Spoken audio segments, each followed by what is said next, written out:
Que tal? Moi boa noite, un saúdo, mércores 22 de abril. Benvidos e benvidas á Televisión Local das Pontes, a este espazo informativo no que imos dar conta da actualidade. Comezamos hoxe falando dos labores de demolición que continúan no Colexio Pardo Bazán.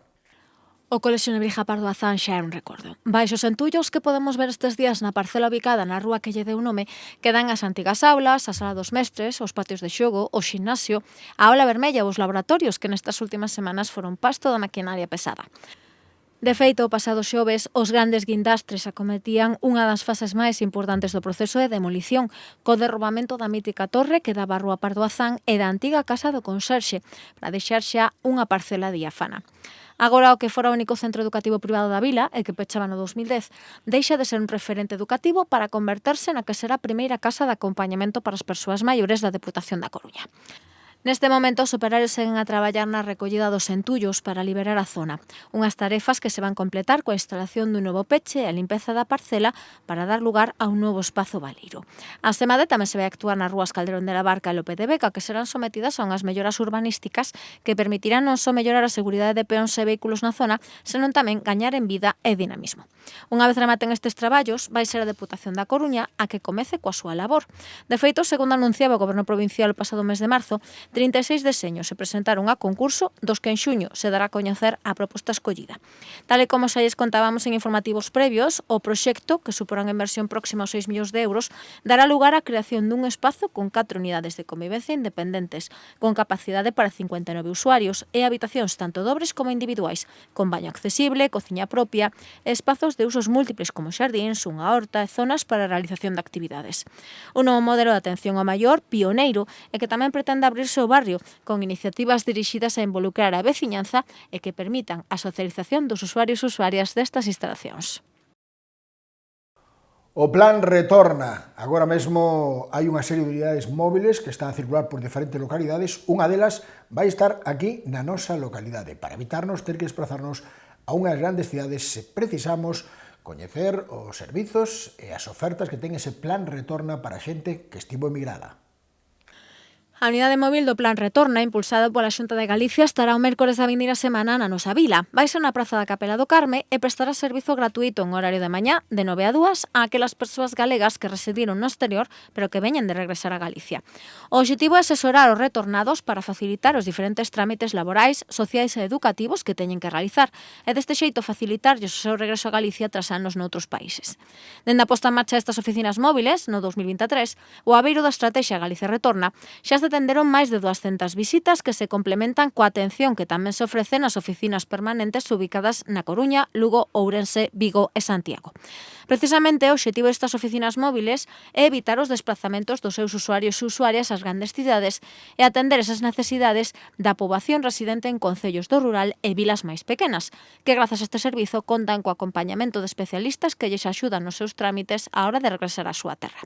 Como apuntábamos, esta oficina móvil tan só atenderán horario de mañá, polo que se recomenda solicitar cita previa no 900 102 380 ou ben mediante a web emigración.xunta.gal.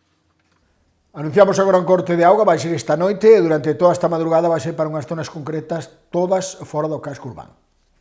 Mañá noite teremos un corte no suministro de auga con incidencia limitada e localizada. Vai afectar tan só unha serie de lugares fora do casco urbano, dende Sá ata San Pedro do Eume.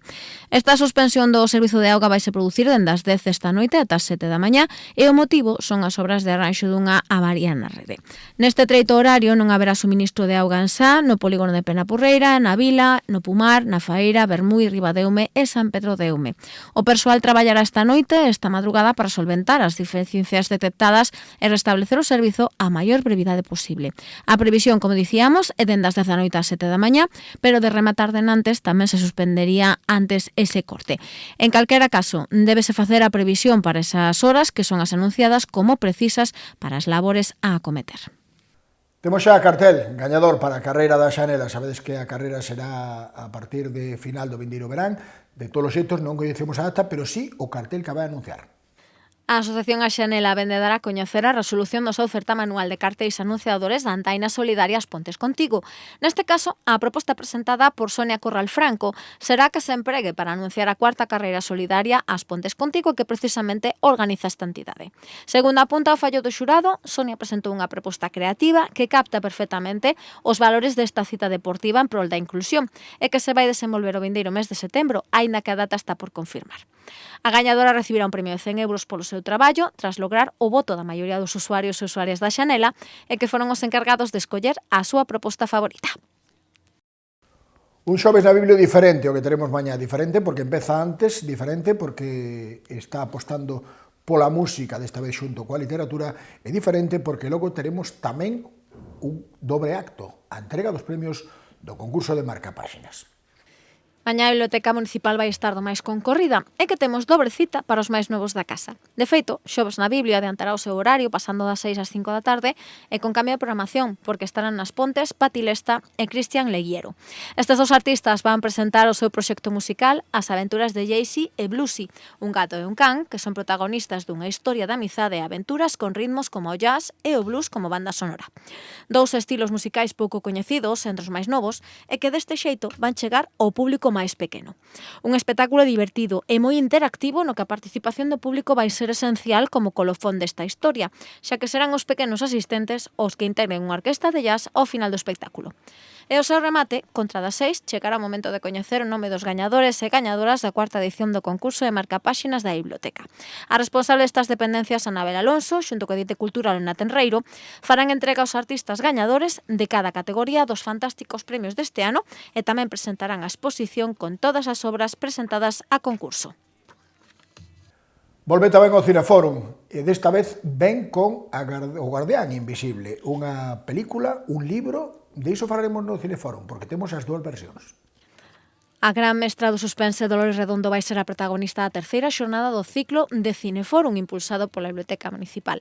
Así, mañá, na sala de proxeccións da Casa do Peso, cinéfilos e seguidores dos thrillers da autora Donostiarra poderán desfrutar del Guardián Invisible, a primeira das adaptacións á gran pantalla da triloxía do Baztán e que protagoniza a inspectora Amaya Salazar.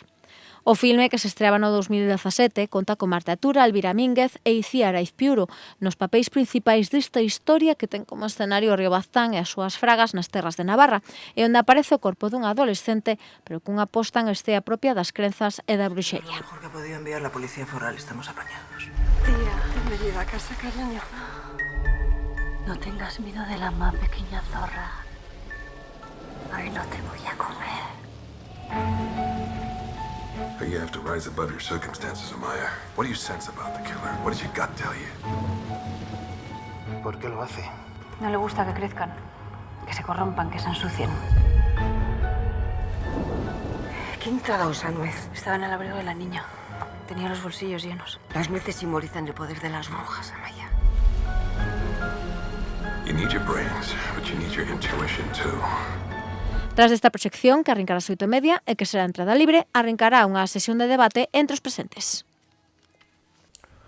Os concertos en homenaxe ao que foi o ilustre compositor coruñés Marcial de Ladaliz chean ás Pontes. Están itinerando por diferentes localidades da provincia.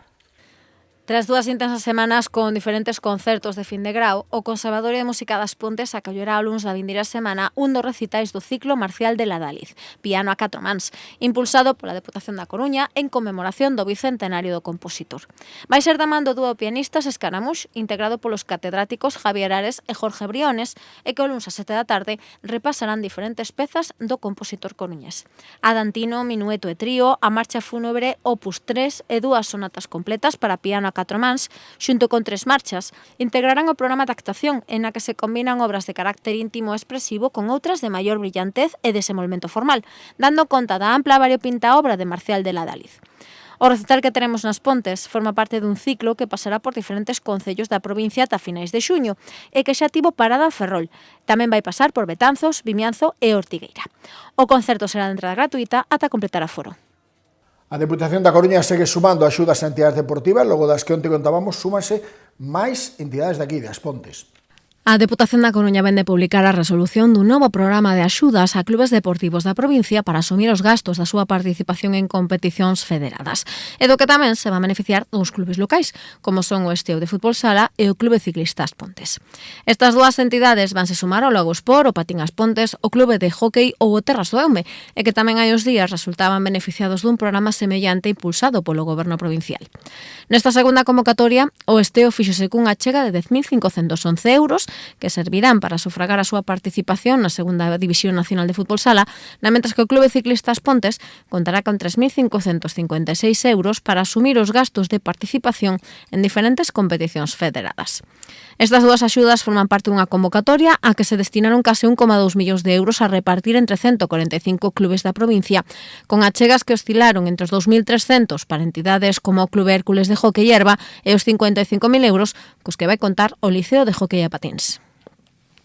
O Clube Lago Sport segue tentando de afianzar a súa base en femenino, é un dos poucos equipos que ten todas as categorías en femenino a nivel autonómico, e desta vez fa unhas xornadas de portas abertas para que sumen máis rapazas a esta especialidade deportiva. O Clube de Fútbol Sala local Lago Sport volve a apostar polo deporte e pola muller no deporte vende convocar unhas xornadas de portas abertas para captar rapazas en categorías de base. Estas citas están abertas á participación de calquera rapaza que queira coñecer esta modalidade deportiva e terán lugar a partires do 4 de maio e abranguen todas as categorías, dende as máis novas, en de Biberón, que arrinca neste caso no 2023 de nacemento, ata a xuvenís do ano de 2010. Deste xeito, calquera nena que desexe probar está convidada a adestrar gratuitamente para coñecer o funcionamento dos diferentes equipos do clube na modalidade feminina e decidir se se suma a un destes equipos da escola. Para iso, daránselle unhas semanas para sumarse á programación e actividades regulares dos diferentes equipos. Temos datas xa e temos tamén o que son as categorías que se van disputar no torneo de fútbol de verán do Clube Deportivo As Pontes, como sempre para os máis pequenos. Lembramos que esta vez haberá mesmo dende Biberóns e que haberá fútbol 8 e fútbol 11 en dúas datas diferentes. A piques de rematar a tempada con algunhas categorías do clube xogándose onde estarán o vindeiro ano, dende o Clube Deportivo As Pontes xa traballan na preparación dos seus dous torneos de base de verán, tanto en fútbol 8 como en fútbol 11. A rapazada máis nova terá a primeira das citas que será mixta, en categoría pre-benxamín, benxamín e alevín, da manda a novena edición do torneo de fútbol 8 Vila das Pontes e que terá lugar os días 7 e 8 de xuño, unha convocatoria na que tamén vai haber unha convivencia para biberóns. Ademais, esa mesma fin de semana, en categoría infantil feminina, tamén se vai disputar o segundo trofeo Vila das Pontes. Xa os días 13 e 14 de xuño teremos neste caso a cuarta edición das Pontes Cup de fútbol 11 en categorías infantil e cadete masculino. Foi todo por hoxe. Moitas grazas pola atención prestada unha noite máis. Convidarvos a volver mañá. Estaremos na televisión local coa información local. Grazas de que mañá, boa noite e bo descanso.